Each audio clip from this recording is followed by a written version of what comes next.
Hello and welcome to your Access Point to Washington. I'm Aisha Tanzim.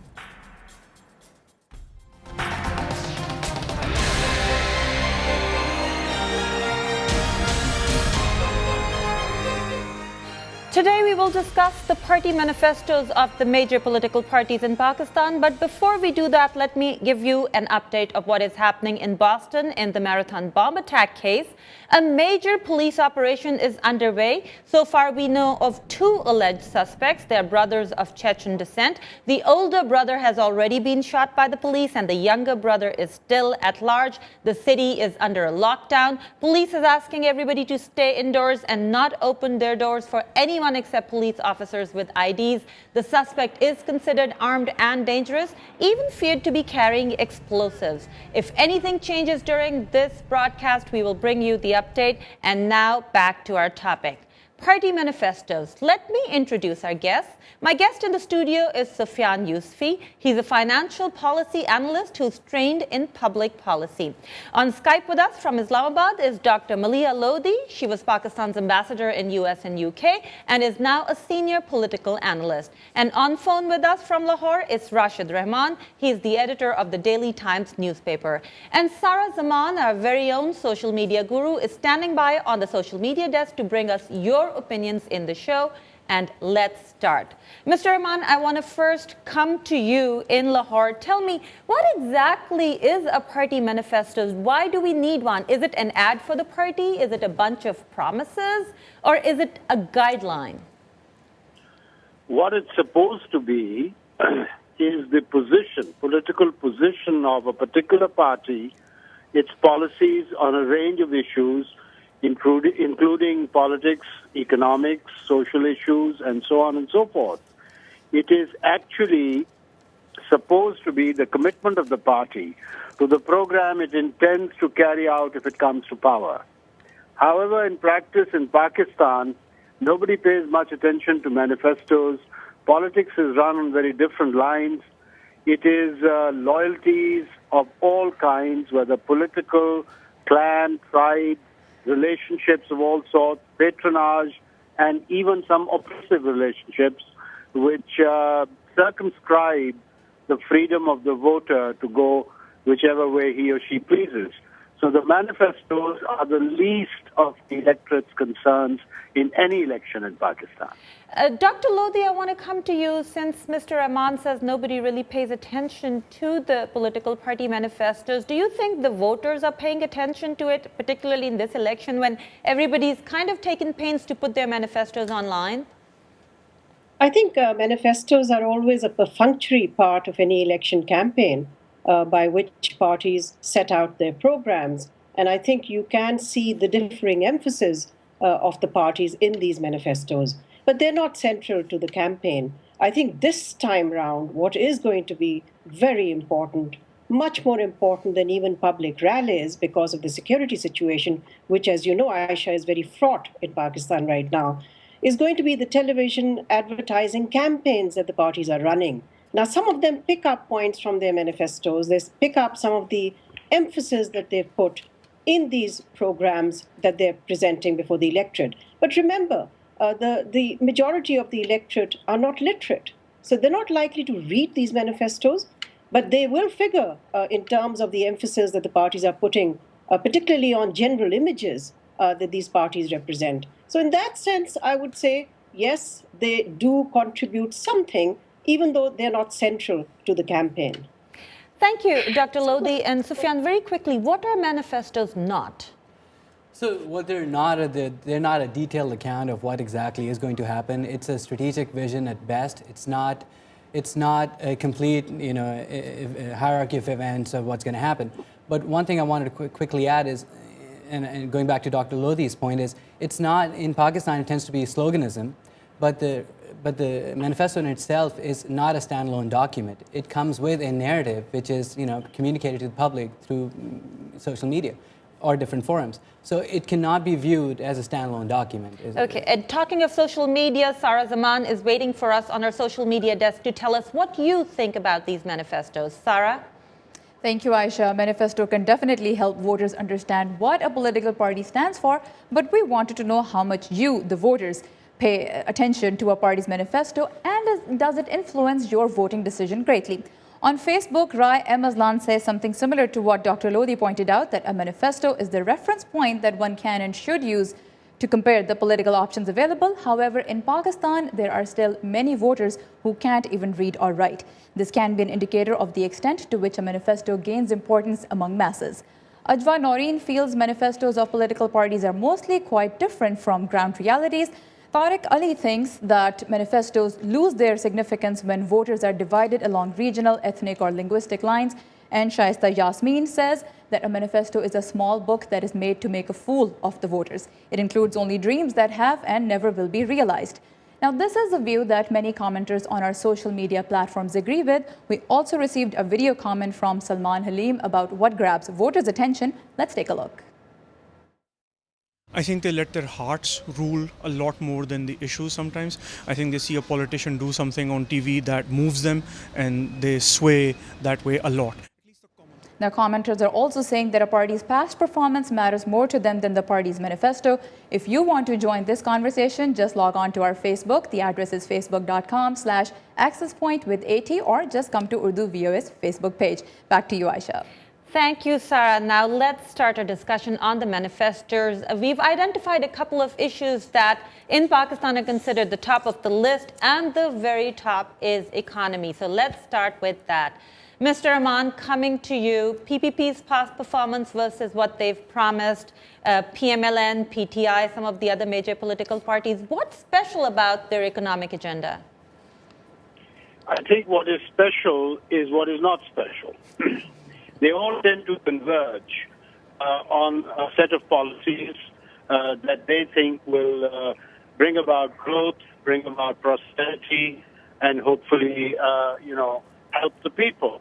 But for many years now, decades almost, discourse on the economy has been confined to what, for lack of a better term, is the free market paradigm. In other words, the private sector is seen as the engine of growth and development, and all the manifestos, all the economic policies tend to, posit that they would encourage investment, whether domestic or international, create the conditions which would bring about such investment and therefore growth. But the ground realities are Pakistan is afflicted by terrorism, law and order issues, and above all, a massive energy crisis. Industry, commerce, trade has suffered because of that. There is actually a flight of capital going on from Pakistan as we speak. Domestic investors have shifted their industries and businesses to more salubrious climes. And so the prospects of a turnaround, let's say in the foreseeable future, I would say there are dim chances, and whatever the rhetoric of the economic part of the manifestos, the ground realities are very different. Thank you very much. Dr. Lodhi, coming to you, some of the issues that Dr. Rahman just mentioned are mentioned in the manifestos itself. I want to ask you how, as he said, the ground realities are different. How naive have the parties been in putting their words down on paper, or do they really feel they can tackle these issues? No, I think, Aisha, the real issue is that all parties are aware that this election is taking place in the backdrop of an unprecedented economic decline. Never in Pakistan's history have we had 5 years of falling and very low economic growth. Never have we had years of double-digit inflation. Never have we had record government borrowing from the banking system and running up the kind of debt that we have. In fact, Pakistan is on the verge of a balance of payments crisis, and many of us who've been raising our voice and writing about these issues have been saying we hope that we can make it to the election so that the incoming government has an opportunity to avert a crisis where Pakistan's foreign exchange reserves have been run down because this outgoing government has borrowed itself sick. So I think when you look at that backdrop, parties actually are compelled to acknowledge that in this very difficult economic environment where our people have also undergone extreme economic hardship, partly as a consequence of the energy shortages and the brownouts in Pakistan, and partly because rising prices and joblessness is affecting people across the board, regardless of which province they live in. So I think in that sense, parties have had to respond to this situation.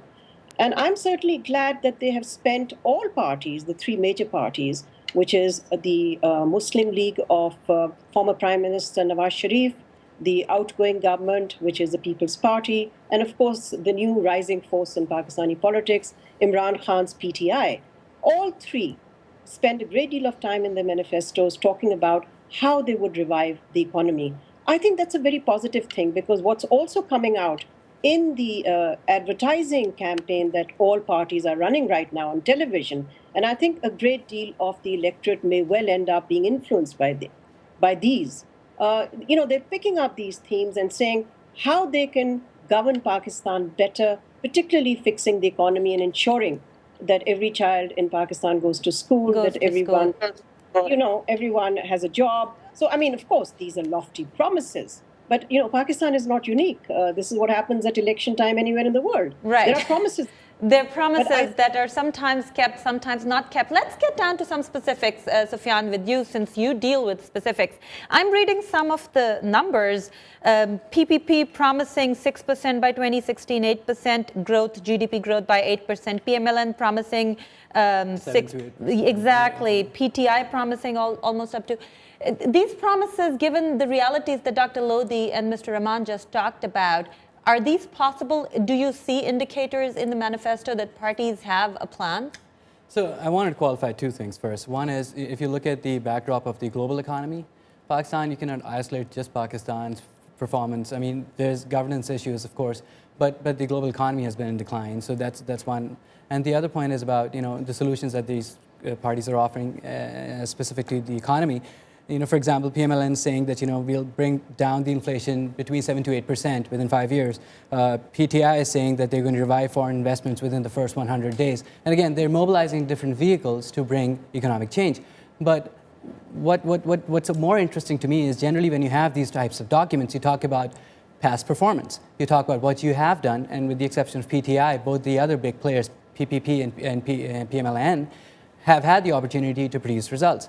But the interesting portion is, Aisha, that they talk about the past performance of other governments, not their own, and therefore they say the deficiency is in the way it was structured, not how we did it. So I'm curious to see how the public reacts to this lack of information from their perspective. Now, just one thing I want to point out, since I mentioned two parties that are talking about up to 8% growth rate, China doesn't have 8% growth rate this year. They're down to 7.7 or 7.9, if I remember correctly. So they're saying we're going to beat China in the next 5 years or so. Well, we also claimed to be the Asian tiger back in the day, right? So again, it's sloganism. And yes, is it realistic? I think it's a stretch. Most of them are stretch goals. But what we are yet to see is the definitive actions that they've taken to structure that success. So realistically, it sounds like very optimistic. Go ahead, please, Dr. Lodhi. I think one of the most fundamental issues that very few parties are really addressing themselves to, even though there is passing references in their manifestos, is really at the root of Pakistan's fiscal problems and Pakistan's economic problems. Its inability to tax the rich. And I think here we see Imran Khan's PTI manifesto actually the only party which is saying we will stop special tax breaks and privileges to the rich and the fat cats. And I think here in the PMLN manifesto, for example, they're talking about raising the tax to GDP ratio, which is amongst the lowest in the world in Pakistan. But they're not actually specifying the strategy or the policies by which they will increase this. So I think here, again, we do have differing emphasis in these manifestos. The People's Party, of course, is the most problematic because they've been in power 5 years and actually they're responsible for the economic mess that we confront today. Okay, since we have a lot of issues and not enough time, let's move on to the second one. Rashid Saab, terrorism, the biggest problem of Pakistan, also affecting economy, education, and a lot of other sectors. What do you think the parties are saying on terrorism, but more importantly, what are they not saying in their manifestos?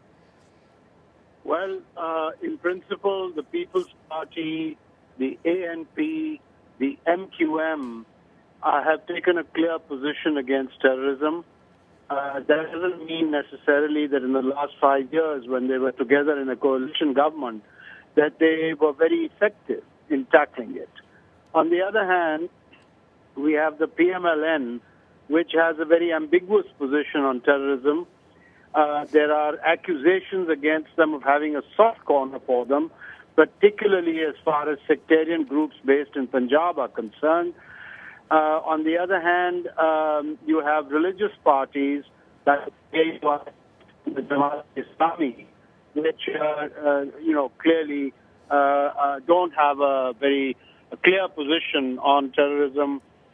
Even the PTI has ambiguity in its stance because Imran Khan has been promoting the idea that there's no end to this war and negotiate with these people. The problem with that is you may be willing to negotiate and coming to it with an open mind, but the other side is not. They want you to accept their terms, which is they don't recognize the Constitution, democracy, or anything else that a modern state can boast of. They want an Islamic emirate on very narrow, literalist, Wahhabi, Salafist lines. So there's nothing left to negotiate then. It's basically what they're asking for is a surrender. So I think the point here is that unless and until there is a consensus, which is conspicuous by its absence, across the political spectrum, and a cooperation with the military and the security forces, and one of the ways to do that was to set up a federal body where all the stakeholders, provincial, central, civilian, military, will come together in this task that has floundered along in the last 5 years. Only in the dying throes of the last government has a national counter-terrorism authority been set up, but it has yet to have any teeth. Okay, so Dr. Lodhi, do you agree with Mr. Rahman that mentions terrorism are absent? Actually, I don't agree with him at all, because I think if we are going to be examining the manifestos for what the parties have said, I think you see a common emphasis in all three manifestos. All three, in fact, interestingly, the commonalities are interesting because all invoke the vision and the memory of the founder of Pakistan, Quaid-e-Azam Muhammad Ali Jinnah, who stood for moderation and tolerance. So they're invoking him. All three parties, the manifestos are calling for, they're committing themselves to promoting tolerance. All three are talking about the need for a national security policy to respond to this threat. So I don't think there is any de-emphasis in any one of them. And now, whether they flesh it out... No, but how much of that is rhetoric and how much real? That's the question. I mean, Dr. Lodhi. We are discussing the manifestos, then it's fair. It's fair to say that all three have addressed themselves because all three have acknowledged, certainly in their party platform, that the goal of economic revival is not possible unless the security situation is addressed. And that means the ability to deal with militancy and extremism. The PMLN manifesto has this, the PTI manifesto has this, and so does the People's Party. Now, of course, you're absolutely right. The proof is in, the proof of the pudding is in the eating. But as far as the platforms go, this is important because don't forget, Pakistan is also going through, it's living in an era of great transparency. I think we have an opportunity for example, the media to hold these parties to account because this is what they've committed in writing, in black and white. So exactly. It may not, so after the elections, we can come back to them. So, Sufyan, what is it that's in there that's missing that our other two guests haven't mentioned? Well, there are a couple of things that I'd want to quickly bring to your attention. First is both PMLN and the PTI talks about the integration of FATA, federally administered tribal areas, into the main political mainstream.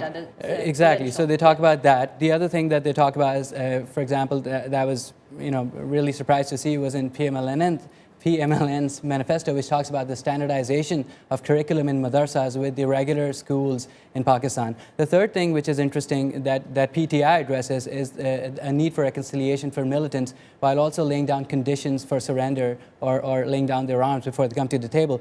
PPP is the only one. Well, PPP also talks about coordination, but it talks about coordination between agencies and coming up with a legal framework in order to bring these people to justice and provide that system. But in terms of the difference in approach in all three of them, I think is not much. However, PTI specifies, the creation of the National Counterterrorism Terrorism Authority and reporting to the Prime Minister, which is a key change. Okay, thank you. Now, our viewers also have an opinion on what issues are important to them, and Sarah Zaman at our social media desk has those opinions. So we'll go over to our social media desk. Sarah Zaman, over to you. All right, so our guests have talked about the positions that various political parties have taken on key issues in their manifestos, but we also wanted to know what the voters are concerned about in the upcoming elections. Let's first take a look at some video comments, and then we'll move to our social media platforms. We conducted a poll, and we'll let you know what most of you are thinking. Overall poverty, unemployment are always paramount. I think we should pay more attention to bettering the overall infrastructure. Social well-being of the people, their commitment towards the education and the commitment towards health of the people and their commitment towards the eradication of corruption. एक तो terrorism है, ठीक है. Number 2, load shedding. All right, on our Facebook page, we conducted a poll and we selected 4 different sectors in which we wanted to know which one was most important to you. So among education, economy, foreign policy, and healthcare, issues that affect everyone, a large number of people chose education as the sector that matters the most to them. You can still take part in this poll. Just log on to facebook.com/accesspoint with AT. Back to you, Aisha. Thank you very much, Sarah. And as you said, our viewers think education is the most important issue to them. So let's talk about education. Rashid Saab, what are the parties promising apart from raising their GDP expenditure on education, and how are they planning to do that? Well, even raising the allocations for education as a percentage of GDP, this is not a new promise. It's been around for a very long time. It has not found any expression in reality. The straitened financial circumstances of the state would make this a very, very tall order. I think there may be a marginal improvement as a result, and I agree with Maliha to that extent, that the media now climate in Pakistan is such that parties can be held to what they promised. Whether that will work or not remains to be seen. It's in the future. But I think it is very difficult to raise allocations for education because of these circumstances. Now, as far as curricula are concerned, in Musharraf's time, they tried to bring the madrasas into the mainstream, and there was such resistance that it never came off.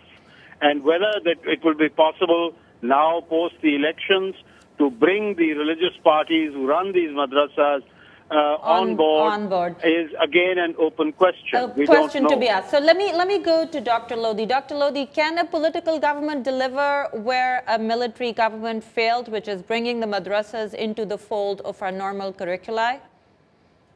Well, I think, Aisha, first let's go back to the original question, which is what is each party promising in the educational realm, which is different. And I think here PTI is different, because PTI is offering a break from the past by saying that they will introduce a common curricula in our country. As you know, because we have different systems of education, that has led not just to the fact that the madrasas are one component, but also because Urdu medium, which is our own language, schools in that don't enable students in those schools to really get into an upward social mobility kind of a ladder. So I think this promise now, whether it is practicable or implementable, but at least there is a recognition by one party that they need to address the access that the underprivileged people in Pakistan have to the kind of education that can really make them employable and give them the same equal opportunity. So I think, we are looking at some innovation, which I think is all to the good. Now, this ought to be debated. This ought to be debated. I think other parties can also join the debate. In fact, there are debates going on television. Some channels are actually doing debates on these very issues, which I think is a very healthy sign for Pakistan's democracy. Okay, thank you. And Can coming I to you, just come in here? Yes, please, Can I just Mr. come in Rahman. here with a comment on the PTI's education policy, which my friend Maliha thinks is wonderful. There's a great debate going on inside PTI and outside PTI on what exactly they mean by a standard curriculum or a standard system of education. And the impression I get from my sources is they are talking about a leveling in the direction of making Urdu central. Now, while it is important to have a national language as a lingua franca and as the medium of instruction, I think it is also important in the 21st century for us to realize that unless we are open to the world and are able to access the world, which in my view requires today in internet and so on, a familiarity, if not a command, over English, then I think PTI, I would hope that they would review this kind of leveling approach and perhaps go for a system which, on the one hand, is standardized and on the other doesn't lose the advantages that Pakistan already possesses to some extent of being open to and open to being able English. to Okay, access the world. so let me, because we're running out of time, let me move on quickly. Sufyan, I'll come to you later. Just give me a second. We need to go to our social media desk to Sarah Zaman because your opinions and your views are the most important in this show. Over to you, Sarah. Absolutely. So, Aisha, there's also a question of how to hold political parties accountable if they don't deliver on their manifesto. And on our Facebook page, Versatile Khan suggests voters should form local committees that can ask elected officials to resign if they're not performing well and vote new officials into office. Gulmar Murtaza says we will wait for the next election so the party has another chance to look at its manifesto. Political parties should get a second chance. Some other commenters do agree that political parties should be given a second chance to deliver on their manifesto. Still, others feel there is nothing that voters can do except to wait. But a large number of commenters believe in the power of vote and have the same view as our commenter Shaukat Hayat, who sent us this video response. The self-correction method in democracy is very clear. They have to go to people again after 5 years, and that's the best method, I guess. And still, we can have some accountability codes if they go for financial corruption. And if you want to share your thoughts or read what others are saying on this topic, please join us at facebook.com/accesspoint with AT or come to Urdu VOA's Facebook page. You can also follow us on Twitter at Urdu VOA.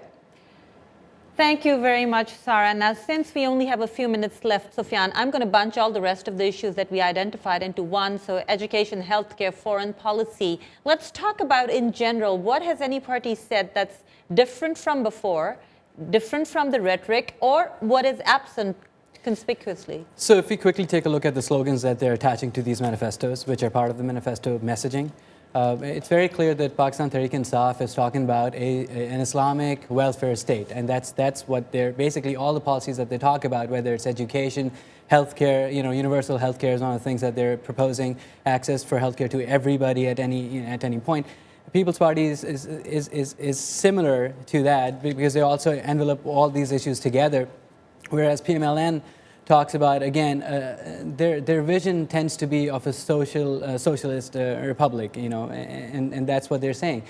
So at one hand, they're also talking about empowering the people by providing them opportunities, but on the other hand, they're saying that we're going to have these grand spending programs, because all of this costs money.